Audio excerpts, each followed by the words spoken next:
Heto na, mga kababayan ko. Isa po sa mga pinakamalaking accomplishment ngayon ng gobyerno ni Pangulong Ferdinand Bongbong Marcos, mga kababayan, ay yung pagkakahuli po neto ni ex-former Mayor Banban, Municipal of Banban, Tarlac, mga kababayan ko, na si Alice Guo. Nasa kote nga po si Mayor Alice Guo sa tulong po ng mga kababayan ko ng Interpol, mga kababayan ko. Paglilinaw po, Interpol Police po ang humuli kay Mayor Alice Guo, at ang pinakamatindi po dito, mga kababayan ko, sa kanyang pagkakahuli ay meron po siyang binanggit na importante kay Secretary Abalos ng Department of Local Government, mga kababayan ko, ng DILG, mga kababayan ko. Matindi po ito dahil may binanggit po si Mayor Alice Guo, at ang pinakamatindi po dito, mga kababayan, pinakamatindi po dito sa pagkakahuli netong mayor na dating mayor ng Banban ay tila ba'y maliliwanagan po ang lahat ng mga katanungan ng Senado tungkol dito sa Pogo. Number one, mga kababayan ko, tatalakayin din natin dito bakit nakapasok ang Pogo. Ano ba ang Pogo, mga kababayan ko? At ano ba ang kinalaman nito sa mga nangyayari hindi lang sa buong Pilipinas kundi sa buong mundo at sa Asia? Anong klaseng negosyo to? Malalaman natin ngayon dito yan. Panoorin muna natin to, mga kapatid. Let's do this. Hawak na ng mga tauhan ng Bureau of Immigration ng Pilipinas si dating Banban Tarlac Mayor Alice Guo matapos maaresto sa Indonesia. Ito po, mga kababayan ko, kanina po ito Pauwi na po si Mayor Alice Guo from Indonesia kasama ni Secretary Abalos.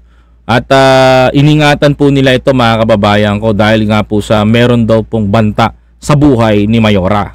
Ngayong gabi lilipad na pabalik ng bansa si Guo. At live mula sa Jakarta, Indonesia, nasa frontline ng balitang yan, si Rainiel Pawid. Rainiel, nakaalis na ba dyan si Alice Guo? Anyway, mga kababayan ko, maraming salamat sa TV5, no? Dahil meron silang coverage na ganito, talagang maaasahan. Maraming salamat TV5 and sa inyong mga hosts. Thank you po dahil nakapagbalita po kayo ng ganyan. Salamat na lang, Cheryl. At ngayon nga, 2 minutes ago, ay bumaba na dito sa lobby ng Indonesian Embassy itong si former Banban Mayor Alice Guo. At ngayon ay papunta na siya sa airport para sumakay doon sa chartered plane na inihanda sa kanya ng Philippine government. Ayan, clarification, Philippine government. Kasama sila PNP Chief, kasama ang NBI at napakarami pang ahensya ng gobyerno. Tuloy. So on time, yung nasa tracklist nitong Philippine Embassy or ng Philippine Immigration para mapabalik siya sa Pilipinas dahil 6 p.m. Indonesian time o 7 p.m. dyan sa Pilipinas ay inaasahan na lilipad na pabalik ng Pilipinas si Alice Guo. Kasama nga si Interior Secretary Benhur Abalos, mga opisyal ng Bureau of Immigration, NBI at maging ng PNP. Ayan, tama po kayo doon. Ito po, mga kababayan, pakinggan natin Sunod na nagpunta sa National Headquarters ng Indonesian Police si Interior Secretary Benhur Abalos. Kasama niya ang mga kawani ng Bureau of Immigration, National Bureau of Investigation at Philippine National Police. Alam mo, pansin ko lang, no, pag magandang relationship sa bansa ng presidente, ang bilis umaksyon ng bansa, mga kababayan. Pansin nyo, maganda ang relationship ni Pangulong Bongbong Marcos sa Indonesia. Tama, mga kapatid? Sobrang ganda ng relationship ni Pangulong Bongbong Marcos sa Indonesia, mga kapatid. Ito ang nangyayari. Napapansin nyo ba, mga kababayan ko? Mabilis umaksyon. Nakipagdialogo sila sa kanilang Indonesian counterparts para sa turnover ni dating Banban Tarlac Mayor Alice Guo. Ito, mga kapatid, tingnan nyo to Si Alice Guo po yung naka-face mask at si Secretary Abalos. Sa detention facility na ito, unang nakita ng media si Guo matapos ang 2 buwang pagtatago. Nang lumabas na si Guo, masaya niya namang binati ang mga opisyal ng Pilipinas. Ang nakuha kong info, mga kababayan ko, ito pa lang si Mayor Alice Guo, sa mga hindi po nakakaalam, ang nangyari sa kanya parang naipit siya sa lahat. Like I said, mga kababayan ko, tama ako ng sinasabi ko sa inyo, hindi ako magkakamali dito sa theory ko sa kanya. Ilalaglag ni Alice Guo ang mga sangkot sa Pogo. Maniwala kayo sa akin, mga kababayan ko. Kasi meron siyang meron sinabi rin ng abogado niya na talagang susuko na to si Mayor Alice. Talagang susuko na siya. Kasi bakit mga kababayan ko, yung mga taong pinakinabangan sila sa Pogo, mga kapatid, yung mga taong pinakinabangan sila sa Pogo, mga taong kinaray-karay sila, mga kababayan ko, para gumawa ng pera, hawakan yung gobyerno sa Bamban, mga kababayan ko. Ang ginawa nila, mga kababayan ko, iniwanan nila si Alice Guo. Ang expected ng government natin, mga kababayan ko, kwento ko lang expected ng government natin, napakalawak ng ginagalawan niya sa Indonesia. Paano siya nakatalon dito, paano siya nakapag-backdoor, paano siya pumunta dito, at paano siya nakapagpapalit-palit ng mga hotel, mga kababayan ko. Ganun ng thinking niya, ang tiniisip ng tao. Kaso ang problema, mga kababayan ko, na-discover nila Secretary Abalos kanina na mag-isa pala siyang lumalaban at nagtatago dito. Ayun po pinakamatindi So ibig sabihin yan, mga kababayan ko, ang theory ko dito, iniwanan na siya ng mga Chinese counterpart nila, mga kapatid. Kasi sa kwento niya, mga kababayan ko, yung nakita kong video, sa kwento niya, ilang days siya nagpapalit-palit ng mga hotel para hindi matuntun ng Interpol, ilang beses siya nagpalipat-lipat ng lugar para hindi siya matuntun, mga kababayan ko, at nagpatago-tago siya talaga. Napakarami niyang hotel na napakarami niyang hotel na tinaguan. At yung pinakalas, mga kababayan ko, is doon na nga siya nasukol sa hotel na yon. But suddenly, mga kababayan ko, nagmimilay-milay na rin pala siya na lumitaw na talaga. The reason why is silang makakasagot, hindi po tayo, mga kababayan ko. Dahil ang theory lang natin is a theory. Thinking lang natin is a thinking. Ang isip lang natin ay ganito because yan yung nakikita natin nangyayari. Pero so far, mga kababayan ko, I think Alice Guo, or former mayor of Bamban, Alice Guo, is ready nang magsalita para dito sa mga sangkot sa Pogo. Mga kababayan ko, tuloy natin to. Sa isang maiksing mensahe, sinabi ni Alice na maayos ang kanyang lagay. You're good. I'm good. Nagpapasalamat naman si Abalos sa mga otoridad sa Indonesia. The whole Indonesian police, I've seen how meticulous the operation were. For almost 3 weeks, you've followed Ms. Go. For almost 3 weeks, sinusundan nila si Alice Guo. Lupit From house to house. And in behalf of our country and of course our president, again, we would like to thank you for all the hard work that you've done. Sa nakalipas daw na 3 linggo, nagpalipat-lipat daw ng Hotel Sigo sa Jakarta para magtago. Nako, kita nyo? More than 2 or 3 hotels po yung pinuntahan niya, and may mga ginagamit din siyang locals na nagbubuk ng hotels para sa kanya. Kaya medyo nahirapan din tayo na masundan yung kanyang nagtito sa Jakarta. Grabe Tulong.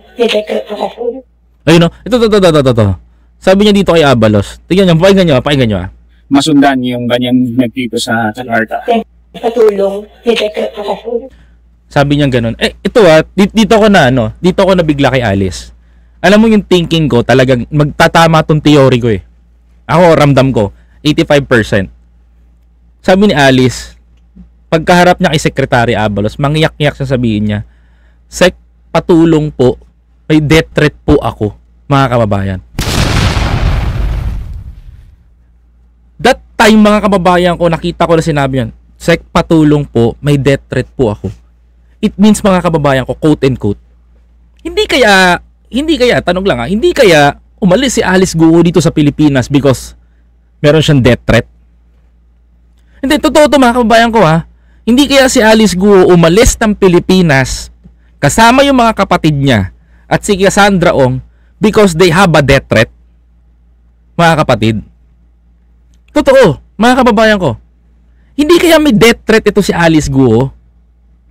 Mga kababayan, totoo may death threat. Ang tanong dito, mga kababayan ko, sino ang magde-death threat sa kanya? Yan ang tanong Yan ang pinakamabigat na tanong Sino ang nagde-death threat sa kanya? Mga kababayan ko. Of course, we know everything, mga kababayan ko, mga kapatid. We know everything. Pogo is a mafia. Yeah. Tahasan ko sasabihin yan. And straight to the point. They are Chinese mafia. Mga kababayan ko. Tama ba ako? Sa Cambodia, ilang Pilipino? Kung dito sa Pilipinas, ito totoo to Kung dito sa Pilipinas, mga kababayan ko, kung dito sa Pilipinas, mga kapatid, mga kababayan, may pogo, sa Asia din, sa Cambodia, mga kababayan ko, sa pagitan ng Myanmar, mga kababayan ko, meron din pogo. Tama? May scam city kung tawagin, mga kapatid. Ang binibiktima, doon naman, ang tinotorture naman doon, mga kababayan ko, yung mga Pilipino na nahuhuli dito sa Pilipinas, naluloko nila sa Pilipinas. Thank you po, Ma'am Kinako Rivera, for membership. Naalala nyo, may documentary ganyan, yung scam city sa Myanmar. Tama? Sa Myanmar, may scam city doon. Mga kababayan ko. Yung mga Pilipino naman ang kinukuha nila. Tapos doon naman binubugbog, pinapahirapan. Dito naman sa Pilipinas, mga kababayan ko, mga Chinese. Pag hindi nakakakota para mang-scam, mga kababayan ko, na kung tawagin nila scam city, mga kababayan ko. Ngayon naman, mga kapatid, ang nagpapatakbo naman nun, para kunento ko lang sa inyo ay mga triad din. Triad. Mga kababayan ko, tama po kayo ng inyong narinig, triad. Ngayon, mga kababayan ko, pinakinabangan si Mayor Alice Guo, kanyang pamilya, para makapagtayo ng isang napakalaking scam city, scam compound, scam city dito sa Pilipinas, mga kababayan ko.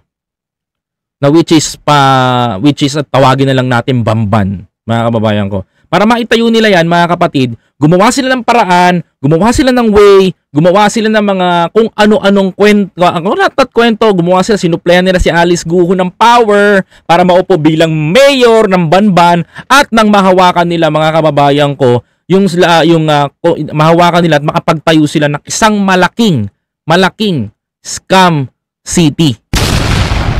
Once again, maraming salamat po sa inyong super chat, Ma'am Kinako Rivera. Ayan mga kababayan ko, tama? Mga kapatid, napakalaki nun. Ngayon, nang nangyari nito, mga kababayan ko, dahil nahawakan na nila, dahil nahawakan na nila si Alice Guo, ipinampront nila si Alice. Si Alice, si Sheila, si Cassandra, and si Wesley. And the Leal family, mga kababayan ko. Pwede. Because my theory, naging mayor si Alice Guo nung panahon na nangangampanya rin si Duterte. Presidente si Duterte. Mga kababayan ko. At ang pinakamatindi pa nun, mga kababayan ko, ito po mga kapatid, pinakamatindi nun. Nung nagkahulihan na, mga kababayan ko, theory ko lang nung nagkahulihan na, itong nangyayari ngayon sa kay Alice Guo, nilaglag na siya ngayon. Hindi kaya nagtaguyan si Alice at sumama yung kapatid niya, even Cassandra Leong, mga kababayan ko, umalis sa Pilipinas nagtago.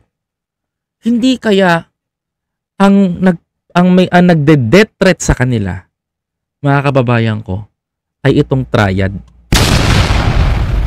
Matindi yun. Hindi kaya ang nagde-death threat sa kanila, itong triad. Mga kapatid.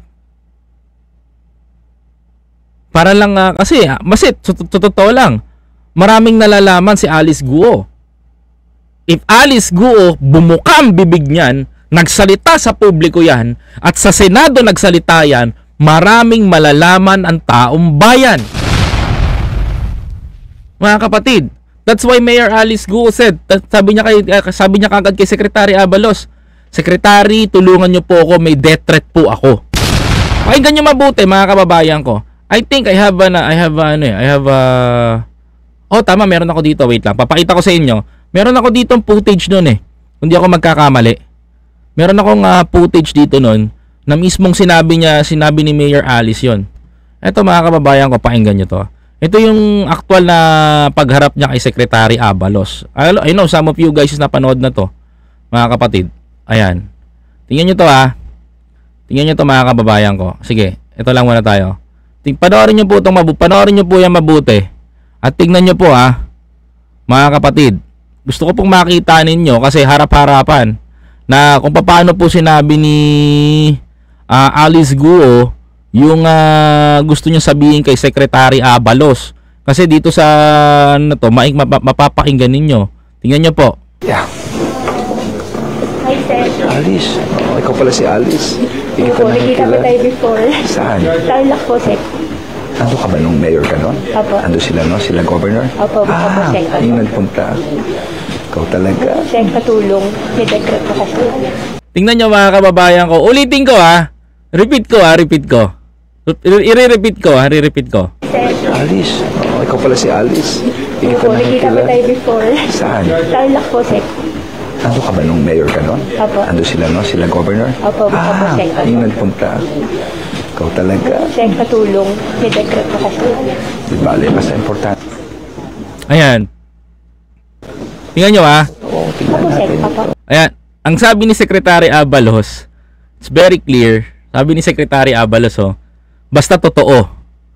Pakinggan nyo mabuti ha. Pakinggan. Ito, curious ako dito eh. Saan? Tarlac po, sir. Ando ka ba nung mayor ka doon? Opo. Ando sila, no? Sila governor? Opo, opo, sir. Yung nagpunta. I don't know what's happened but there is a governor. Merong ano eh, merong Tarlac scandal eh. Mga kababayan ko eh. Binabasa ko yun eh. I think meron ditong sangkot pa na mas marami. Ikaw talaga. Sir, katulong. May decret po kasi. Di bale, basta importante. Di bale basta importante Totoo, tingnan. yung totoo. Sabi ni baka sinabi ni Secretary, baka sinabi niya na di bale basta magsalita ka, paproteksyonan ka namin basta yung totoo. Sir, opo. Kaya nga, kumuha na kami ng private plane. Ayan, sabi pa nga dito kaya nga kumuha kami ng private plane para lang ano yun ka. Yun yung pinaka boom story dito. Mga kababayan ko. Kaya sinusundan ko to eh. Kasi maraming nalalaman to si Alice Guo, to be honest. In fairness mga kababayan ko, maraming maliliwanagan na Pilipino dito. Mauungkat dito. Alam nyo ano mauungkat dito mga kababayan ko? Starting doon sa pagtatayo ng Scam City sa Bamban. Sinong mga operator noon? Sinong mga tao noon? Hanggang sa matutumbok dito mga kababayan ko. Alam mo kung sino huling-huling matutumbok dito mga kapatid? Yung nagpapasok ng pogo sa bansa. Kasi sa China, bawal ang pogo. Bawal ang sugal na ganyan sa China. Ang hatol doon, ganyan mga kababayan. Sa Pilipinas, maluwag, kakasuhan ka lang ng gambling. Pero this time, this is big time scam, big time gambling, big time ang lahat mga kababayan. Tama? Mga kapatid. Kasi hindi po basta-basta yung mga taong nagtayo niyan. Iba wanted sa Interpol. Nakapasok sa bansa. We don't know why. Yung iba dyan, big time. Ito nyo naman yung Porac, Pampanga, di ba? Yung mansyon. Yung underground, puro tsekwa ang may-ari. Ganong katindi mga kababayan ko. Kaya yung pagkakahuli ni Mayor Alice Guo ngayon, mga kapatid, no? I told you guys, I have no doubt to Mayor Alice. Ang gusto ko lang din magsalita siya. Dahil kapag nagsalita si Mayor Alice Guo, tutumbukin lahat ng sangkot dito. Can you imagine mga kababayan ko, way back Duterte days, pinasok tayo ng triad at nagtayo yung triad ng Scam City. Scam City na ini-scam ang mga Pilipino. Ganong katindi mga kababayan. Diba? Oh, sa inyo, siguro naman, nakaranas kayo. Because ako aminado sa sarili ko. Nagkaroon ako ng pakinabang dyan. Totoo, hindi ko tatanggi because nag-promote ako ng hindi ko naman alam na pogo yung sugal eh. Ang alam ko lang, nag-promote ako, nakita nyo yun sa aking Facebook ko. Mga kababayan ko. Pero totoo naman, tumama naman talaga ako noon. Diba? Naglaro rin ako niyan. Hindi ko tatanggi. Because everything, mga kababayan ko. Alam nyo po ba, nung ako po bilang influencer, kahit kami po, ini-invite po ng mga yan. In 1 minute video, babayaran kami ng almost 20,000 pesos. 20,000 pesos, plus pwede ka pang maglaro kapag nanalo ka take home mo. Ganon mga kababayan ko. Ang nangyayari noon sa amin. Pero nung na-realize ko, pinagbabawal lang ito, sinita ko sa palasyo, sinita ko ng mga undersecretary na kakilala ko, ay stop, tinigil ko. Kasi bakit? Galit daw si Pangulo sa ganun. So tinigil ko. Sabi ko, oh, it's okay, tigil. Pero to be honest mga kababayan ko, sa mga influencer, todo magbayad yung mga yan. Ganun katindi mga kapatid. Sabi ko kasi hindi ko tatago yan kasi nag-promote din ako. Pero mga kababayan ko, yung pala mga kababayan, meron pala silang ginagawa. Isa pa, mga kababayan ko, yung scam city na tinatawag natin. Alam niyo yung mga utang ninyo. Umutang ba kayo online? Online. Umutang ba kayo? Kung umutang kayo online, ito na yan. Mga kababayan ko. Bakit? Umutang kayo online katulad nung Skypay. Ngayon, sino-sino dito? Di ba may utang yung mga online app? Mga kababayan ko. Naalala niyo yun? Yung pauutangin ka ng utang ka ng 1.5, ang makakarating sa'yo, 800. Bawas na ng 700. Pero ang babayaran mo, 1.5. Tama ako? Oh. Scam din nila yan, mga kababayan ko. Ganyan din sila mang scam. Yung text scam, mga kababayan ko, yan din yun. Sila rin yung nagpapakalat na pag hindi ka nagbayad, yung padadalhan ka ng mapapressure ka, hanggang sa maano ka, matuliro ka, ibigyan ka ng ganito. Ganun ang gagawin nila, padadalhan ka ng bulaklak. Alala nyo yun? Ganun ang gagawin nila sa inyo, mga kapatid. Oh, ngayon, yung mga nagkalat na sa Facebook, yung ipa-click sa'yo, tapos malalaman na nila yung phone book mo, malalaman na nila yung mga number mo, scam din yun. Mga kababayan ko. At pinaka matinding natuklasan ko pa dyan, mga kababayan ko, yung bentahan ng pangi-scam nila ng Facebook page. Yan ang dapat ninyong malaman. Every one of you guys here, magugulat kayo sa sasabihin ko. Alam nyo ba, part ng Pogo ang panghahak ng ating mga social media accounts at ibinibenta nila yan sa mga influencer din. Sa mga hindi nakakaalam, mga kababayan ko, totoo po yan. Mga kapatid, inuulit ko, yung Pogo na yan, isa rin po yan sa mga nagpapakalat na scam. I know some of you, po-operang kayo ng ganyan, may magte-text sa inyo, offer kami sa inyo ng $100, $300, magpo-promote ka lang ng Leslie, kuno-kuno ganito, Nido, ganyan, gatas, kuno ganyan. Mga kababayan ko, pag na-click mo na yung, yung link nila, wala ka ng Facebook, kuha na nila. Dahil marami kang subscriber, marami kang followers, wala na. Kuha na nila yan, babaguhin na nila yan within 3 months, kukunin na nila sa'yo yan. At ang pinakamatindi dito, mga kababayan ko, yung mga advertisement na nakikita ninyo na nagbebenta ng online Facebook page, mga kababayan ko, mga kababayan, yan din po yung mga nahahak nila at mga nananakaw nila na ibinibenta rin nila sa presyo. Yun po ang pinakamatindi dyan, mga kababayan ko. Oh, ngayon nalalaman na natin yan, mga kapatid, di ba? Oh, tuloy natin to. May natanggap din daw na death threat si Go. Kaya may kakilala raw ang dating alkalde na lumapit sa Bureau of Immigration para sa kanyang pagsuko. Ayan. 2 linggo na ang nakaraan na magsabi raw si Go na gusto niya ng sumuko. Sinasabi na from the Chinese mafia. So, based din sa observation natin during the time na nilolocate natin siya dito, ay hindi ganun kalaki yung makinarya niya dito. Kasi kung mapapansin nyo, yung mga hotel na pinuntahan niya, hindi yung mga mamahaling hotel. Diba? Sabi naman ni Abalos, hindi nila napag-usapan ang palitulo ni na Australian drug kingpin na si Gregor Haas at Totoo yan, simulan na wala yung Pogo, na wala yung mga nagtitext ng diba? Text blast. Alice Go. Taliwas yan sa ulat ng media sa Indonesia na humihiling ng prisoner swap ang Indonesian government kapalit ni Go. Ito wala namang katotohanan daw yun, yung pagkapalit na ulo. Kahapon lang nang maaresto ng Indonesian police si Alice sa Tangerang City sa Banten Province, Indonesia. Pagkarating dito sa Pilipinas, diretso siya sa Camp Crame at dadalhin sa immigration tsaka ite-turn over sa NBI. Ayan.